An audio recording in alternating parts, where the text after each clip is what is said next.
It's time for some exciting festival news. The Montreux International Jazz Festival is just around the corner. Now, the Montreux Jazz Festival is a music festival that takes place every year in Switzerland. It is the second largest annual jazz festival in the world after Canada's Montreal International Jazz Festival. So a bit of background on the Montreux Jazz Festival. It dates way back to 1967 when it was first opened. Today it is regularly attended by audiences of over 200,000 people every year. Last year's Montreux Jazz Festival was a massive hit. This year's version promises equally great things. This year, the Montreux Jazz Festival is taking place in Switzerland. The lineup contains new and emerging artists as well as established names. And here are the dates it's taking place on. The 9th to 10th of February this year, 16th to 17th of February, and the 1st to the 2nd of March this year. Tickets are now available, more details coming up. Now, the last version of the Montreux Jazz Festival took place at venues across the world, from London to Hamburg to a lot more places. This year's program takes place in the Theatre du Villas Palace in Switzerland, featuring great festivities spanning all music genres from pop, rap, soul and instrumental music. And here's some epic performances to look out for on this year's festival lineup. Pianist Tony Ann is going to be performing on Friday the 9th of February. Tony Ann is a pianist and composer hailing from Canada. He's both a great pianist and an innovator. He's acquired more than 100 million views across his social media platforms. Tony's music is all about introducing the younger generation to his neoclassical ideas on the keyboard, and he's bringing a string of soulful melodies to this year's performance. Friday, 16th of February, a French Cameroonian singer, rapper and pianist called Yami is performing. A singer with a very unique style that's made waves all over the world. Also, a Spanish singer, Maria Jose Alogo, whose music draws on the flamenco tradition of music. She's going to be performing on Saturday, February 17th. Also, French vocalist Marguerite Thiam performs on Saturday, 10th of February, bringing a set of dynamic songs to the table. Another highlight from the performance, Victor Ray, Newcastle-based soul singer. His music is warm and powerful and melancholy. He is also a social media sensation. He's acquired millions of streams for his music all over the world. And he's going to be performing at the festival on Saturday, the 2nd of March. So that was just a sneak peek into the highlights of the upcoming festival. And now let's talk a bit about the history of the Montreux Jazz Festival. So this festival dates way back to 1967, that's when it was first founded. The very first edition of the Montreux Jazz Fest lasted 3 days and was toured by greats like Ella Fitzgerald, Bill Evans, Nina Simone, Keith Jarrett and other jazz greats. This festival was originally purely about jazz, but in 1970 it opened to artists working in various styles of music. That's when it broadened its scope, started featuring blues, soul and rock artists. Names that have toured over the years include Led Zeppelin, Pink Floyd, Deep Purple and others. Well, that was some background on the Montreux Jazz Festival and some names from the lineup. If you're interested in attending this year's fest, please visit tickets.montreuxjazz.com/webshop/webticket/eventlist. Well, that was some trending festival news that's just around the corner, and you're tuned into the Weekend Jazz Update with Joshua De Silva. Don't forget to check out my YouTube channel for archives of today's show on the Weekend Jazz Update with Joshua De Silva. We're going for a short break, but we'll be right back after that. When we come back, we're going to be talking about more of Peggy Lee's greatest hits of all time. Stay tuned.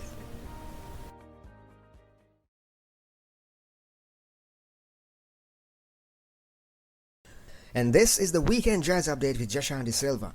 You can check out the archives of today's show on my YouTube channel, the Weekend Jazz Update with Joshua De Silva.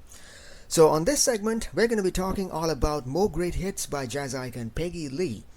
The first song we're going to be talking about is called All Right, Okay, You Win. A playful melody with lyrics that center around things like accepting the present and moving forward. In the lyrics, the singer is singing about being optimistic during bad times, embracing the ups and downs of life and moving forward despite those things. Another hit single by Peggy Lee called He's a Tramp. This one's the soundtrack to the Walt Disney film Lady and the Tramp. And this one's another song that brings out Peggy Lee's prowess as a vocalist. Another song called Folk Who Live on the Hill, recorded in 1957, is a song that talks about a utopian life. Everywhere there's love, beauty and contentment. Now this song specifically talks about the beauty in the small things in life. Another song called Big Spender, released in 1966, a song where Lee sings of a beautiful romance. This one's taken from a Broadway musical called Sweet Charity. And finally, a song called Johnny Guitar, performed by Peggy Lee in 1954, a rendition of a Spanish song. The lyrics talk about the harshness of heartbreak. It's a song about loss and love and longing. Now, Johnny Guitar is this mysterious distant figure that breaks through the darkness and offers a prospect of a perfect romance amidst all the gloom. So this is the Weekend Jazz Update with Jashan De Silva, and on today's episode it's all about Peggy Lee, her biography and best hits, and on this segment we're going to be talking in depth about the meanings of these songs. You can check out the archives of today's show on my YouTube channel, the Weekend Jazz Update with Jashan De Silva. So on this segment we're going to be talking about more of Peggy Lee's greatest hits of all time. The first song is called Alright, OK, You Win. It was released in 1959. This song was first popularized by the Count Basie Orchestra. Peggy Lee transformed this song into a beautiful jazz blues melody that peaked at number 68 on the US charts. It's widely hailed as one of Peggy's signature songs. So this one's a playful melody. The theme of the song talks about things like accepting the present and moving forward. In the lyrics, the singer is singing about being optimistic during bad times, embracing the ups and downs of life, and moving forward despite those things. And that's what the phrase, alright, okay, you win means. A triumph in the face of adversity, letting go of fears and finding peace within oneself.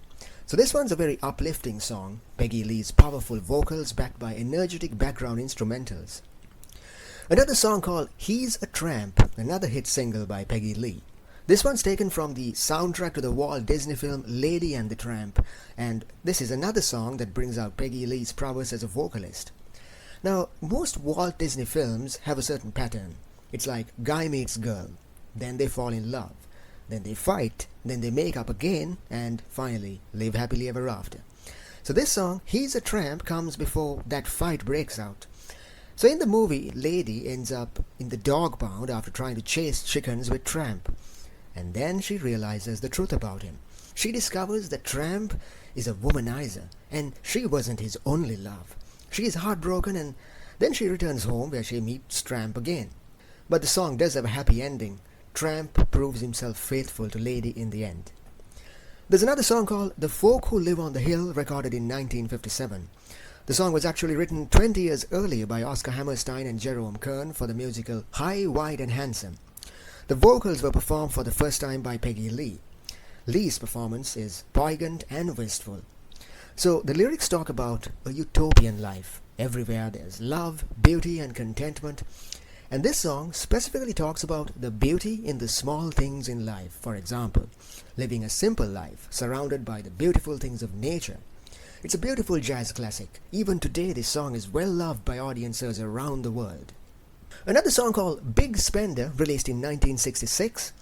In this song, Lee sings of a beautiful romance. The song was taken from the Broadway musical Sweet Charity.